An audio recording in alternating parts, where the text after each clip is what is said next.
So hello everyone and welcome to this video. So इस video में हम show करने वाले हैं कि जो पाथ ऑफ प्रोजेक्टाइल मोशन होता है वो एक पैराबोलिक पाथ आपका होता है। ये बात आपको शो करनी है। अगर आपका एग्जामिनेशन में आपका क्वेश्चन आता है कि show that the path of projectile motion is parabolic, आप उसको किस तरीके से शो करोगे, क्योंकि एग्जामिनेशन पॉइंट ऑफ व्यू से ये क्वेश्चन इंपॉर्टेंट आता है और इससे न्यूमेरिकल्स टाइप ऑफ क्वेश्चन भी बनते हैं। देखो आपको मतलब कि बड़ा सिंपल सा कंसेप्ट है, बिल्कुल आपको सिंपल वर्ड्स में समझाऊंगा और आपको जो नोट्स है ये भी आपको ये जो नोट्स है सब कुछ आपको मिलेगा, तो बिल्कुल ध्यान से बिल्कुल अच्छे से सारी चीज़ आप देखते जाओ। तो सबसे पहले तो आप मीनिंग समझो, जो प्रोजेक्टाइल मोशन होता है उसका मीनिंग आपका क्या होता है। तो प्रोजेक्टाइल मोशन आपका क्या होता है, बेसिकली आपने ग्राउंड से किसी ऑब्जेक्ट को क्या किया, फेंका और उस पर बिना फ्यूल के बिना एनर्जी के वो क्या गया, एक दूसरे डिस्टेंस पर जाके गिर गया। तो इसको बेसिकली बिना फ्यूल के ट्रैवल करने को हम क्या, एयर में ट्रैवल करने को हम क्या बोलते हैं, प्रोजेक्टाइल मोशन करते हैं। और पैराबोलिक पाथ का मतलब क्या होता है, पैराबोलिक पाथ का मतलब क्या होता है कि आपका जो डिस्टेंस है, मतलब कि आपका बेसिकली जो आपका ऑब्जेक्ट है वो कुछ इस तरीके से, मतलब सेमी सर्कल टाइप आपका पाथ हो गया, इस तरीके से पाथ में आपका क्या कर रहा है वो मतलब पैराबोला पाथ में ट्रेवल कर रहा है। तो ये हमें बताना है कि प्रोजेक्टाइल मोशन इस तरीके से मतलब पैराबोलिक पाथ को फॉलो कर रहा है। तो इसकी पहले जो बेसिक चीज़ें हैं वो आप समझो। तो यहाँ पर आपका क्या आ जाता है, ये आपका जो ओरिजिन पॉइंट है वो आपका आ जाता है, ये आपकी एक्स एक्सिस आ जाती है और ये आपकी क्या आ जाती है, वाई एक्सिस आपकी आ जाती है। आपने ओरिजिन से किसी ऑब्जेक्ट को यहाँ से फेंका और वो आप ओ से और वो क्या है, ए पोजीशन पर जाकर गिर गया। तो आपकी जो स्टार्टिंग की जो वेलोसिटी थी, आपने क्या यू वेलोसिटी से उसको फेंका। कुछ टाइम पर मतलब पी, ये एक पी पॉइंट आता है, यहाँ पर हम मान लेते हैं कि यहाँ पर मेरा पी क्या है, एक ऑब्जर्वेशन पॉइंट है जिसकी जो एक्सिस आती है वो एक्स वाई एक्सिस आती है। मीन्स इस तरफ हमारे क्या हो गया, ये वाई डिस्टेंस हो गया और ये बेसिकली मेरे पास क्या हो गया, ये मेरा पास एक्स डिस्टेंस आपका हो गया। तो ये एक्स वाई उसकी कोऑर्डिनेट्स हो गए। और यहाँ पर अगर मेरे पास जो वेलोसिटी का जो कंपोनेंट है, वेलोसिटी मेरी क्या होगी, इसकी टेंजेंट पर जो वेलोसिटी होगी वो होगी मेरी v, और इस टेंजेंट वेलोसिटी को, ये जो मेरी टेंजेंट वेलोसिटी जा रही है इसको अगर मैं ब्रेक करूँगा इसके रेक्टेंगुलर कंपोनेंट में, तो ये मेरे पास क्या आ जाएगी vx और ये मेरे पास क्या आ जाएगी vy।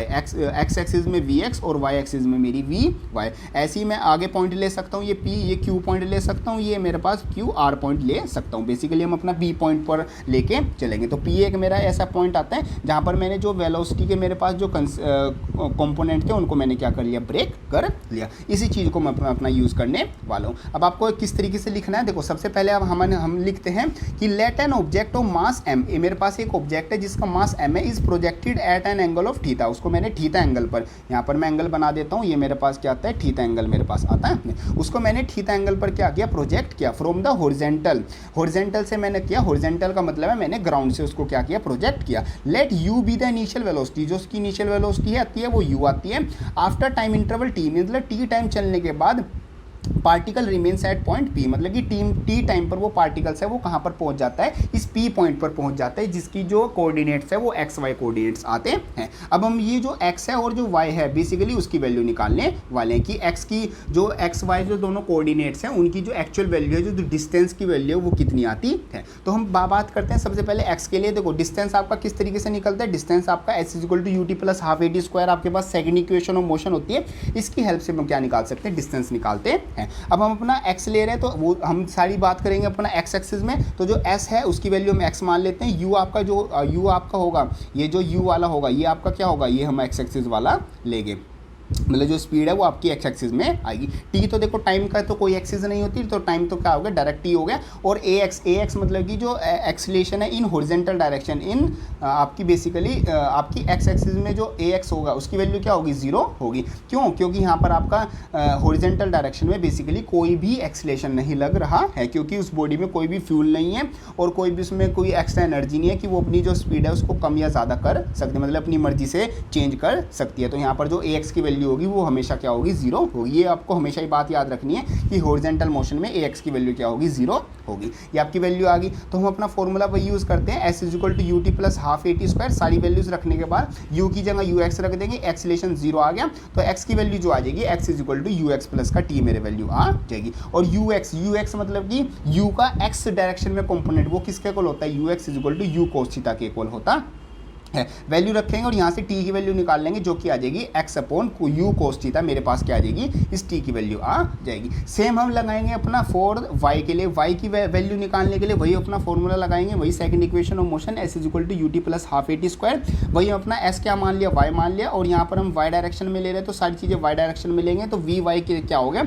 वी साइन थीटा मेरे पास आ गया, टाइम तो टाइम ही है, और एक्सीलेशन क्या आ जाएगा। अब देखो वाई डायरेक्शन में मेरे पास क्या लग रहा है, वाई डायरेक्शन में मेरे पास एक्सीलेशन लग रहा है, मीन्स वाई डायरेक्शन में नीचे की तरफ मेरे पास क्या लग रहा है, ग्रेविटेशन फोर्स लग रही कि क्योंकि मैंने ऑब्जेक्ट को किसी एच हाइट पर मतलब कि यहाँ पर मतलब किसी हाइट पर फेंका था, तो जो ग्रेविटी है वो उसको नीचे खींचेगी, तो यहाँ पर मतलब कि कुछ वाई डायरेक्शन में मेरे पास बेसिकली क्या लग रहा है, एक एक्सीलेशन लग रहा है। अब ऑब्जेक्ट तो ऊपर जा रहा है बट जो ग्रेविटी की फोर्स है वो उसको क्या करेगी, नीचे वाली डाउनवर्ड डायरेक्शन में उसको नीचे खींचेगी, तो यहाँ पर इसलिए मैं क्या लगा देता हूँ, ए की वैल्यू क्या आ गई मेरे पास, वो माइनस जी मेरे पास वैल्यू आ गई। माइनस जी इसलिए आया क्योंकि जो ऑब्जेक्ट है वो ऊपर जा रहा है बट जो ग्रेविटी है वो हमेशा ऑब्जेक्ट को नीचे खींचती है। सिंपल हम फॉर्मूले में वैल्यू रखते हैं, एस की जगह वाई, यू की जगह यू वाई आ गया और टी की जगह टी, हाफ ए की जगह ए वाई और टी स्क्वायर मेरे पास वैल्यू आ गई, तो y is equal to u sine theta t minus का हाफ जी टी स्क्वायर, ये मेरे पास सेकंड वैल्यू आती है। अब ये जो मैंने पास फर्स्ट इक्वेशन निकाली थी, मतलब मैंने टी की वैल्यू निकाल ली थी, ये टी की वैल्यू मैं क्या रख दूंगा, इस इक्वेशन में रख दूंगा।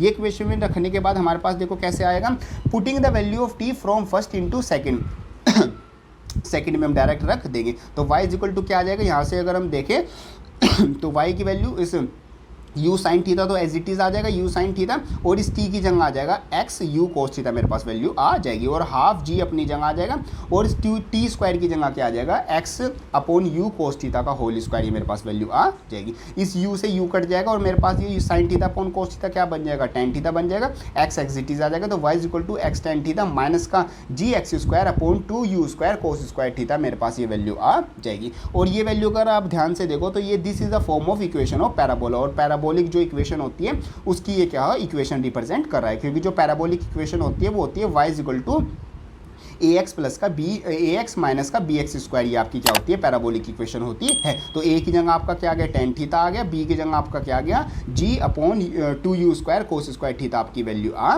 गई। तो ये किससे रिजेंबल कर रहा है, ये आपकी इक्वेशन ऑफ पैराबोला से रिजेंबल कर रहा है। सो हम कह सकते हैं कि पाथ इज पैराबोलिक, कि जो हमारे पास आपका प्रोजेक्टाइल मोशन होता है, जो उसका पाथ होता है वो क्या होता है, एक पैराबोलिक पाथ आपका होता है। पैराबोलिक पाथ का सिर्फ बेसिकली मतलब हो गया जो उसका पाथ है, जो उसकी मतलब कि पाथ है बेसिकली पैराबोलिक है, मतलब और अगर कोऑर्डिनेट वाइज देखें तो उसके जो कोऑर्डिनेट्स हैं वो एक बेसिकली क्या होते हैं, यहाँ पर मैं लिख देता हूँ 1/x, मतलब इस तरीके से क्या होते हैं, प्रोपोर्शनल में होते हैं। ये आपका क्या आ जाता है, ये आपका आ जाता है कि जो पाथ ऑफ प्रोजेक्टाइल मोशन है वो आपका क्या होता है, एक पैराबोलिक पाथ आता है। तो ये सिंपल सा आपका कंसेप्ट आता है।